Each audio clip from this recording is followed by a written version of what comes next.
But the cool thing is about going back to sharing traditions, it's just like my dad brought me up hunting and fishing ever since I was about 5 years old. Well, my dad never took me shad fishing. And we shad fished in college, but we never ate it. You know, we just did it for fun. Did it for fun. And yeah. so like the last video we did, I learned so much, and it's just awesome to be able to share that. Oh man. And same with catfishing. I've never really done much catfish. I mean, I got catfish in my pond. I can catch them anytime I want to, but do I go in the river to seek them out? No. We can go into days on what describes a good location for where the catfish are laying at, and we can talk about it for days, and people can argue the facts. It's just like the shad thing. When I was editing that video, I had 2 hours of footage, and I mean, there was no way I could pack all the information into that 22-minute video. No.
Well, here we go.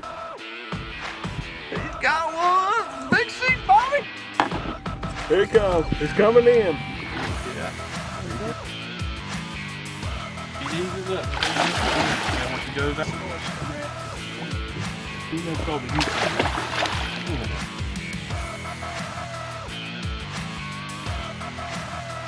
maybe it's probably a 20.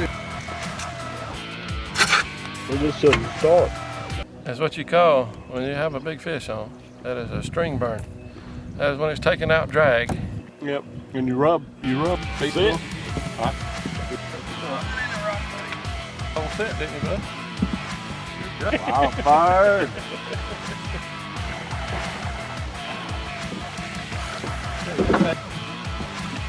Oh yeah. Now, from what I understand, there's multiple kinds of catfish that run in the Neuse River. That's correct, Stu. We got here in Neuse, we got a channel. We got what we call a channel, which is native. He stays around pretty much year round. We got a bullhead. We got what we call a mudcat. We have flatheads and we have blues. Right now we'll be chasing and targeting the blues and the flatheads. The blues come in with the shad. You know, follow the shad up and they spawn. And what's the most common to catch? Your common to catch is pretty much your blue. This time of the year is going to be our common ones to catch. They eat pretty good? They eat extremely good. Okay, so we just caught this blue, probably about 15 pounds. Houston put us on it, and we're going to get back to the ramp, get back to the house. That's right. This is perfect eating size. This is perfect eating size. Look at that meat right there. It's got that muscle texture through there. Boy, ain't she pretty. And what are we going to do with it tomorrow? Oh, we just gonna make a good old feast is what we're gonna do. Y'all just gotta wait to watch. So we caught these 2 nice blues. We're gonna get them prepared to make a feast.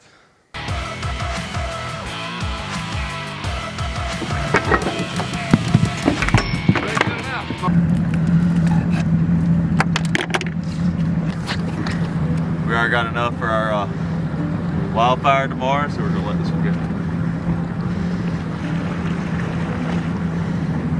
Good release.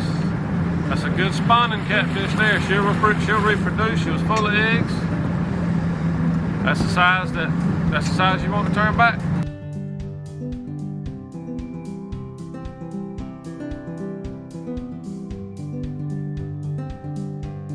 At this point, I've lost count of how many catfish we've caught. Swim.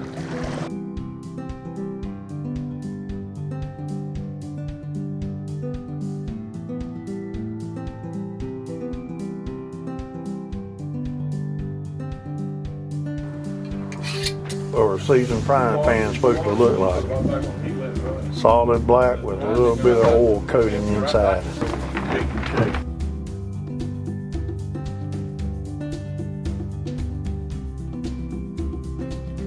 This is a simple recipe. This is how we cook catfish nuggets. First thing, salt and pepper.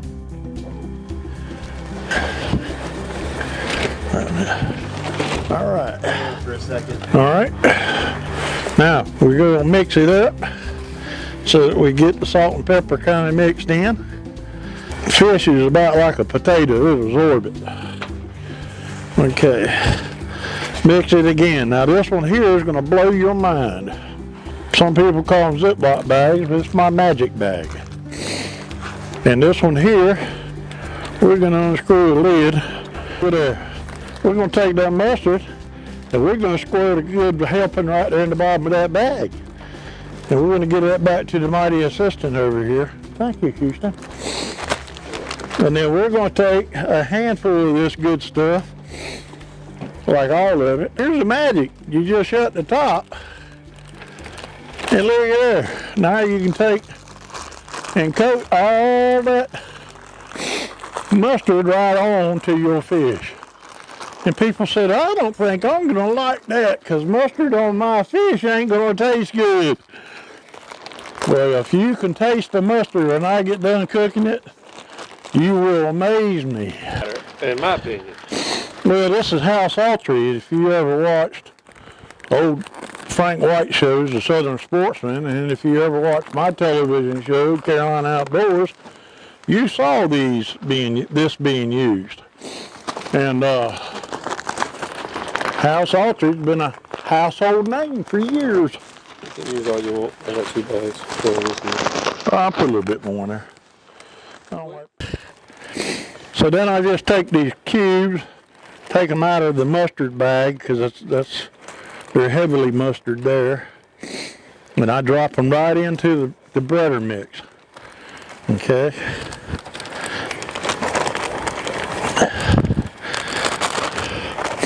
All right, got about half of them in there. I'll zip her shut, and we're gonna get ready to shake and fry. Yeah, you can go ahead and put some. That goes right there here down below, but y'all, that's all we do right there is shake it up, and it breads everything in there.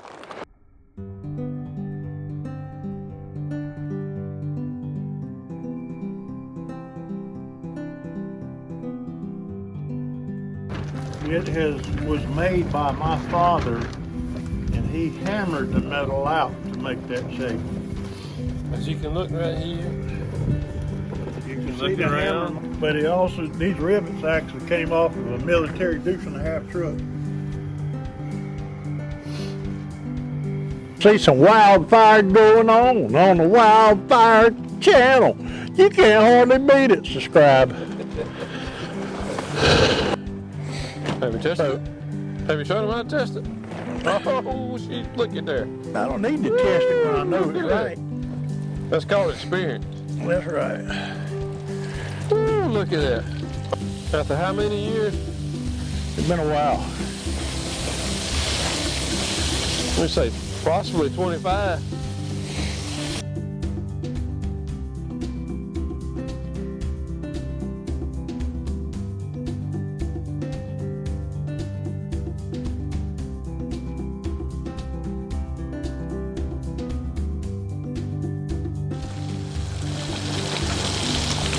won't be against the law if something tastes that good. It's actually pretty amazing. Like, you don't even need a dip for it. No, definitely. No, it don't need no ketchup. It don't need nothing. Much more smack mama. Cameraman's back there munching so hard right now, I can't even believe he's focused.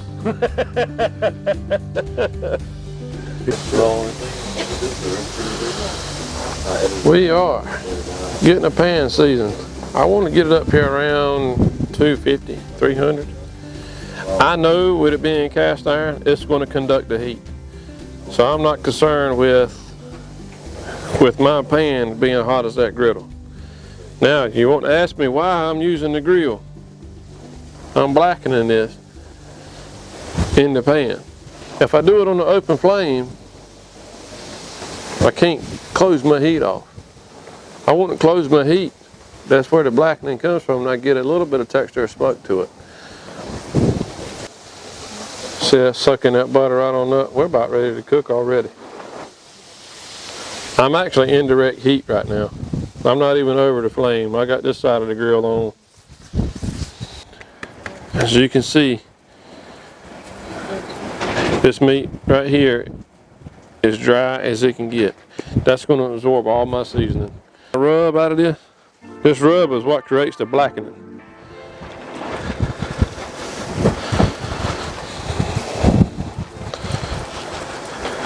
All right, come in here. That's our lemon pepper. Want to be careful with lemon pepper. Don't want to overdo it because it can overpower the flavor.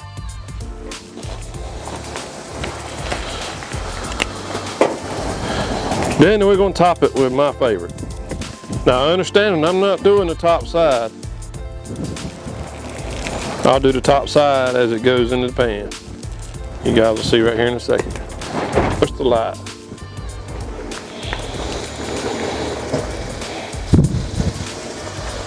Come in here. As it's cooking slow, we're starting off. There's been times that I have actually brought my pan back out to clean it off and started back over because I wanted that fresh start again. The feast, look at them pretty catfish. I like them a little crispier, but they're both good.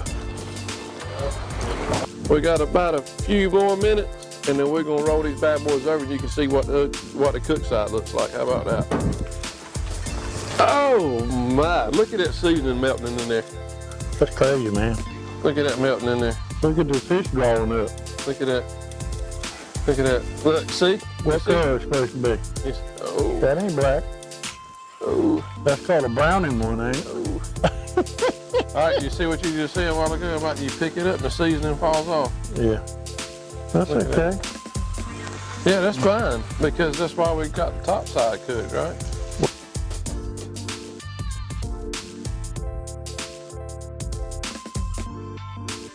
Oh, good gracious.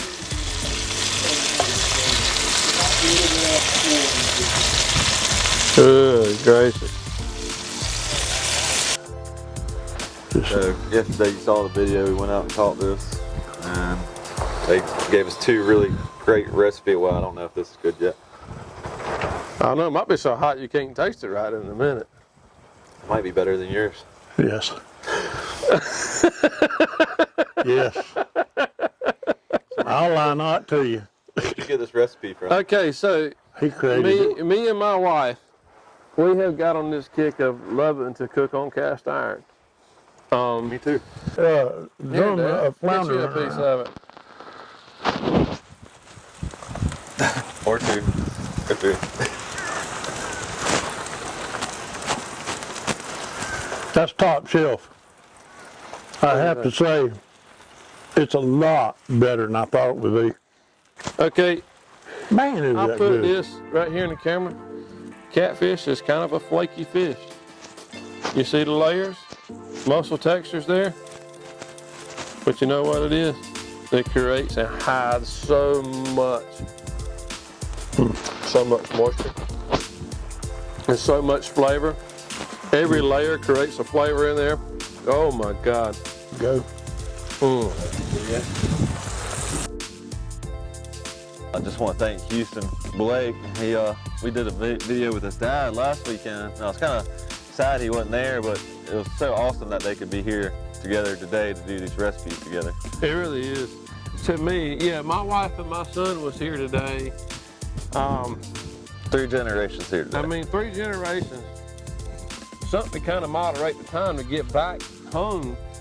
You know, we set in line so we can check as we're coming back up, but we're really targeting fishing with rod and reels. You know, setting the lines. Trying to find that honey hole. That's right. Yeah. But setting the lines is letting you know what is traveling. That's kind of like trolling. So if you have a few in a line, you know that's a good little area Yeah, to be in. it's a good area. You know, and on top of that, it lets you know what kind of what size is. You know, what you're targeting. Is there no limit on catfish? There's no limit on catfish. There's no serious? size. There's no size limit on catfish neither. Wow. And this is something that needs to be targeted because there's a certain size of catfish that has gummy eggs. You know what I mean? And there's a certain size that produce their eggs. You know, and this has not have been hit on, but Kind of like the herring with the shad. exactly. Yeah. Exactly. And you know, and I mean, why would you regulate a bait fish and not regulate something bigger like a catfish? Thank you. Thank you. I mean, you see tarpon regulated. you throw all these regulations on flounder and rockfish, Exactly. aka striper, aka the other 100 different Striped nicknames it has. bass, you know, whatever you want to call them. Yes, exactly.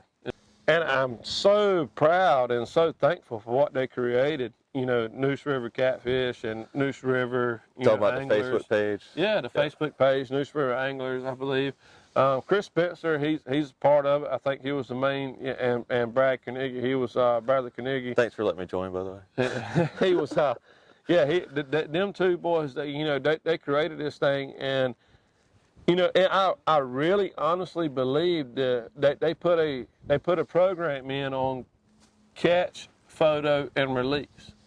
All right, well, certainly appreciate you sharing your recipes. A lot of people are really funny about that. I don't know why, because when they die, it's going to go with them. But we have certainly immortalized 2 more recipes. It was great having you and your dad. Make sure you subscribe, Wildfired. Subscribing to this channel. We have so many great recipes in the works, and we look forward to seeing you guys in the next video. Stuart, thank you. Been a pleasure, buddy. All right.